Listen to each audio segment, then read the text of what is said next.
Go. Hello kawan-kawan. Okay, sekarang kita dekat Hidden Valley. Okay, sambil kita pergi apa? Brad Meadow kan. Okay, Brad Meadow. Buat performance. Kita sementara buat performance tu, kita berjalan raya lah dulu di rumah saudara ni lah. Dia apa kata kita tengok kamera sebelah sana, tengok. ni lah. Suasana dia macam mana? Suasana dia. Makan. Saudara-saudara ni. Okay, balik ke pandangan sini. Okay, go. Okay, sekarang Hidden Valley is macam ridge gitu, whereby you can see hill over hill kat belakang ni. Okay, like just before this, consider tanah dia quite murah. Apa Kak Jun cakap boleh beli cash lah tanah tu buat rumah.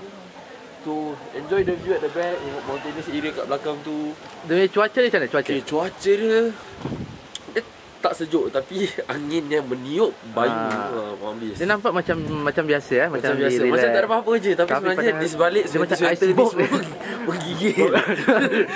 tak hijat. Dah 4 layer kita pakai dengan kulit yang kebal ni pun lagi tak boleh tahan. Dah tak boleh tahan lah.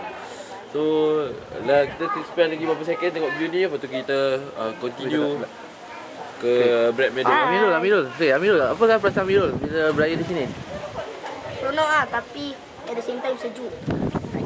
Apa kelainannya between Singapura dengan di Melbourne? Beza dia Melbourne kalau hari raya macam ramai sikit lah rumah dia. Sini lagi apa lain-lainnya? Lagi meriah.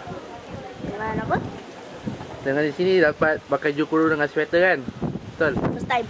Tapi best tak all the way? Best tak this whole trip? Best lah. Yes, okay. Inilah suasana dia. Ni kita di atas gunung ya tuan-tuan Kalau nampak di situ, ni semua rumah-rumah kita kan. Bukan tanah golf Di situ mana mereka semua membeli tanah tu. Ini semua kita okey, bayangkan rumah ni. Tanah dia ialah ni. Ni semua. Tanah dia sampai ke situ.